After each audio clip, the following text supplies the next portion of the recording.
Welcome to this week's episode 38 of Waiver Watch. It is a big surprise what we might be talking about this week, but most likely it will be waivers. What do you think, Jakey? I think there's a good chance of waivers. All right. Well, Perfect. I'll hit you with a quick agenda and stay tuned if you find any of it interesting. Number 1, as always, weekly waiver totals. Number 2, American Robotics, Visual Observer 107.31 waiver, and Malcolm Judd 107.51B, 12 high altitude locations approved under this waiver. This is the most high altitude waiver. I'm tripping on my words. Stay tuned in this episode to figure out what I'm trying to say.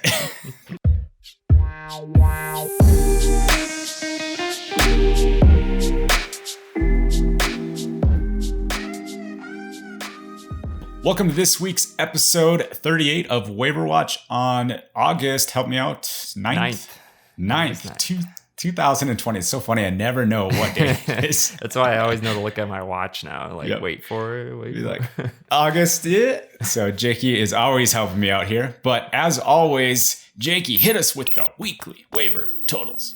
All right. We're going with a table this week instead of the text. Fancy. Ooh, I know. Really fancy. Guess it's in Excel as well. Very, very high tech. So we've got, we're kind of back down to maybe normal levels, like pre-COVID days. So we had 27 total waivers. We had 22 daylight operations, 1 visual observer, 2 operations over human beings, pair 0, and 2 high altitude waivers for a total of 27. So right. But that's, so the number 27, it is still lower than the heydays back in 2019. Yeah. Like the end of 2019. Yeah. Right. End of 2019 was amazing. Last week, was it 46? 40 waivers. Yeah. And 13 the couple weeks prior. So yeah, that's right. Trying to find the sweet spot. But yeah, this is a good number. What do you think about Aspen? California. Beautiful. Always. So they always have a lot of night waivers. And, you know, just population density there. So right. And a ginormous state. So yep. All Georgia, right. I guess, was the hot state, you know, the unusual state this week. So also changing it up here. So we're going to just rattle off a quick interesting tidbits, like not things big enough to talk about as a topic, but just little tidbits, right? So I'm throwing you for a loop, Brent. Yeah, actually, you are surprising me as well. So some interesting waiver tidbits. I see the notes now. Rapid tidbits, yeah. So the first Hit us one, with the tidbits, Jakey. Do we first, need a little jingle to introduce the tidbits? The tidbits, waiver tidbits, yeah. Okay. There we go. We've got all sorts of branding issues here at 107 Waivers. So, first interesting one. Radar View LLC, they renewed a night waiver. And we're seeing this as a trend now. People are renewing their night waivers, but they're getting the original expiration dates of like the old one. So this one only goes out to 2022 instead of the usual 4 years. So just thought that was interesting. Second little tidbit, just got the Phantom and the Mavic, one of each, on the 2 operations over human beings waivers this week. And I guess we already hit the third one, but California, they're just always the waiver winners for the week, but it's always night waivers, so usually not that exciting. I guess a little comment to add to the very top tidbit, which is Radar View, the 10729 renewal. Maybe some of this has to do with the fact that NPRM is actually probably going to be something. Yes. Right? I would agree. So the FAA is probably trying to make sure that they're not overextending night waivers, which will no longer be applicable in the near future. So probably by the end of the year-ish. Yeah, we'll have to see, right? Yeah. So right. Anyways, stay tuned for that, right? That will be months down the road, but that is probably some pre-indications of that. So anyways, let's get into the meat of Waiver Watch and jump in with American Robotics with VJ and his 107.31 visual line of sight. And I said visual observer earlier, but I meant it visual is visual observer. no. Sorry, you're right. Yeah, 3-1. 3-3 is visual observer. Yeah. Yes. I was like double taking out, like, did I just Yep. Visual line of sight. Yep. Yeah, so visual line of sight. So hit us with the details. Yeah. Jakey. This Whoa. this one I don't we've covered this in the past, so it's not nothing huge revelations here, but just to recap, the American Robotics has been working on a drone in a box solution called the Scout for many years now.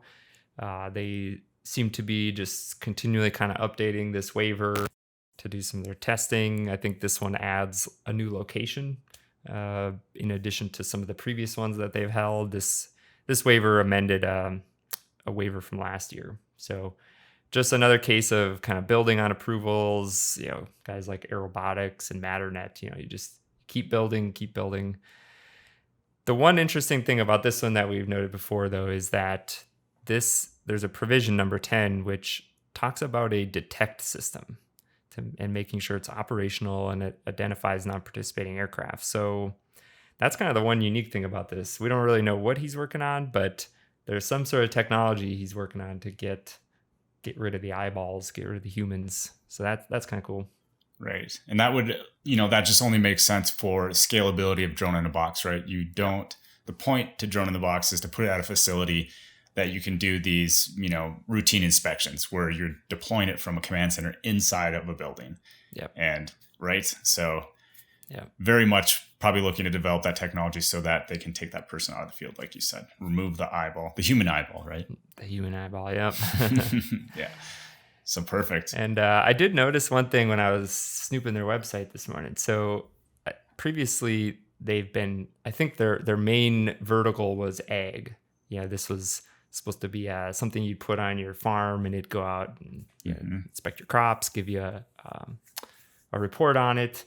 But I did notice that they have some new verticals, solar farms being one of them. There's a picture of a solar farm on their website. So definitely smart, Right. Makes sense. Some big sites like that need to be inspected repeatedly. So good to see them continuing here, expanding the verticals, and best of luck. Absolutely. So yeah, let's just jump right into the next one. Sounds good. Item number 3, and I misspoke earlier. I do believe Jakey thinks I said judge. We haven't reviewed the tape, the footage, so I'm not that good quite yet, but I probably said judge. A replay, We need a replay button, yep. Anyways, it was Michael Judd. I said judge, but Malcolm Judd. Oh my God. Jeez, Jakey, please introduce the name and the waiver, and I'll take the rest. Yeah, so 107W 2020 2744. Malcolm Judd 10751 Bravo. Man, I'm all over the place today. Thank you, Jakey, for helping me out. So this is an interesting high altitude waiver. Hopefully I get everything else right. Jakey, fact check me if I slip. I'm ready. But it is a total number of 12 high altitude locations in Utah near Zion National Park. So one thing is when I jumped into this waiver and I started looking, and things that stick out to me right away are wilderness areas. So I'm up in Colorado right now. We have a wilderness area like 2 miles from me. So right away, you can't fly in a wilderness area. It's no mechanized travel. So no bikes, no contraptions that make you move across the ground easy, and no electronic things like drones, no chainsaws, no nothing. So I dug into this to make sure that none of his high altitude spots were in wilderness areas, because if they were, either he's A, doing it illegally, or B, he got permission, because wilderness areas are kind of sacred. They try to make sure that nature is maintained there. So anyways, checked all that spots. They do not, but they are bordering wilderness areas very, very closely. There's number 2 that is like almost in the wilderness area on the map. And this is why it kind of sparked my thing. I'm like, whoa, high altitude is one thing, but now he has to deal with wilderness area, which is another, but he's outside of them. So well, I'm sure he was strategically picking that spot, right? Right. Well, yeah, because so the details behind the high altitude waiver is that he wants to fly up to 1,600 feet. Am I correct on the altitude, Jakey? Correct. Which Perfect. is pretty high. Sometimes it's like It's 1200, right? You see a lot of 1200s for high Class altitudes. G, right? Yep. Kind of stay in there. Yep. Yep. So this is 1600. And if you do a little bit more digging in, Jakey found his company's website called Rovit. And basically, it is a 360 panorama kind of visualization of like AR and VR type marketing tool for like Board of Tourism, which is kind of like what his little spiel gave out on his Rovit Aerial 360. So one can imagine, and if you watch his little YouTube video, we have it in the blog as well, you'll see that he is showing areas like hiking and what does the scenery look like. So this is an amazing way to fly up to a very high altitude to see basically this really nice area in Utah near Zion National Park, as well as the surrounding wilderness areas. So cool project. And maybe Jakey, why don't you touch on the radius of, it's 0.2 nautical miles radius. So talk about why the FAA would approve 12 locations and what did he do to really make it easy for the FAA to say yes to this? Yeah. It's a very small radius. I noticed that too. So, which makes sense. You know, if you're just capturing a panorama, all you need to do is fly straight up and hover for a couple of minutes and, and land. I'm sure he's got, well, actually, that's a good question. Do you think, this is like rhetorical, but do you think he's got a 360 degree cam installed on a drone, or does he do a 360 degree yaw? I would think that he is probably using a Mavic 2 or a Phantom, and he's doing a 360 pano shot. Like in Drone Deploy, you can automate this. AirMap has a 360 thing, right? Yeah. Yeah. So there's just a lot of software applications out there that will rotate your drone and take several pictures, and then it meshes the photo later. So I'm assuming that's probably what it is. Probably not a 360 camera or video. Well, back to don't disagree with that. So back to the original question then. And you said non-rhetorical, right? But well, we can answer it anyways. So I mean, it's very, very small area. And that's always like a key, is when you're doing operations, don't ask for more than you need.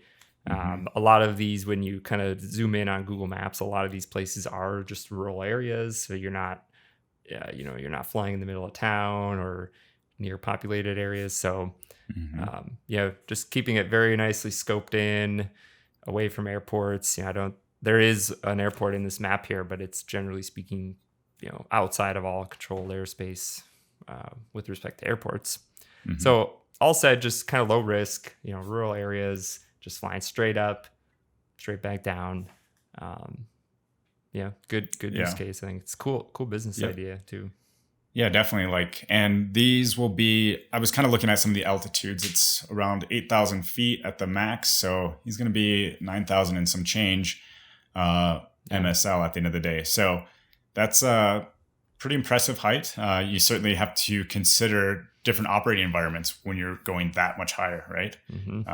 The winds down below are going to be much different. And the fact that he's kind of in somewhat of a mountainous region, he'll have to be very selective on the days that he tries to attempt to fly up to 1600 and get these panos. So.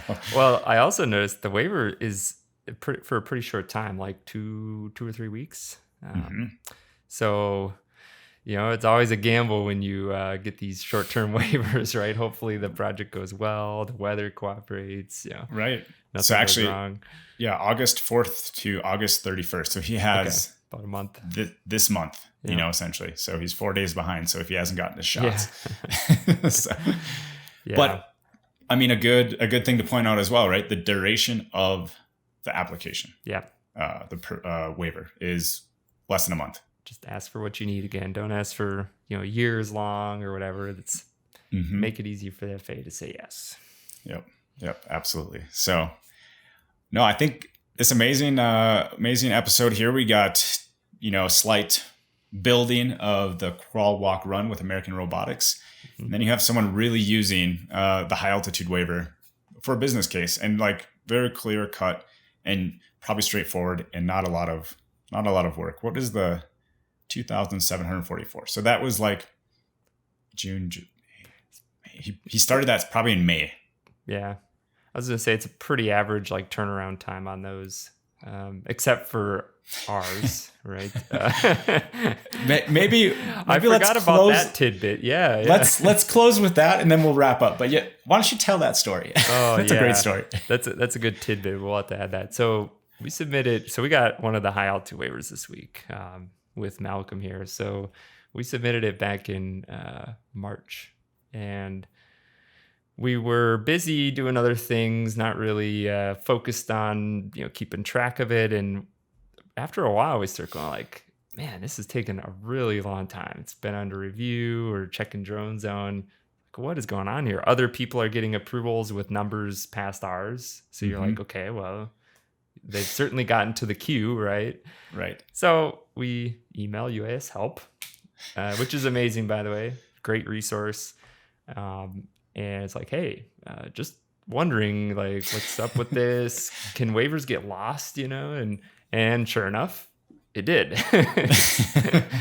It got sent to somebody in air traffic, and that person, left or something like that. There was a story, but at the end of the day, it got put on somebody's desk and completely forgotten about. So, so yeah. The other tidbit is, and I said, I texted you. I said, we're gonna get this approved very quickly, and after the email. And how long did it take after the email? Yeah, 4 days. The week, so obviously that week. So what happened was, it probably was like, because it was under review, right? It probably actually was almost there for the signature, and then some formalities, right? Just fell apart. But amazing. So just ask, right? Lesson learned. Yeah, exactly. Don't be afraid to ask sometimes. Right? But don't waste their time either, right? Like UAS help is a valuable resource, so ask good questions. Don't ask questions that you can go to Google or FAA.gov and find, or even just 100 different Facebook groups or us, right? yeah. Put us at the bottom, but anyways, so that does it for this week's episode 38 of Waiver Watch. And until next time, Jakey, as always, take care and fly safe.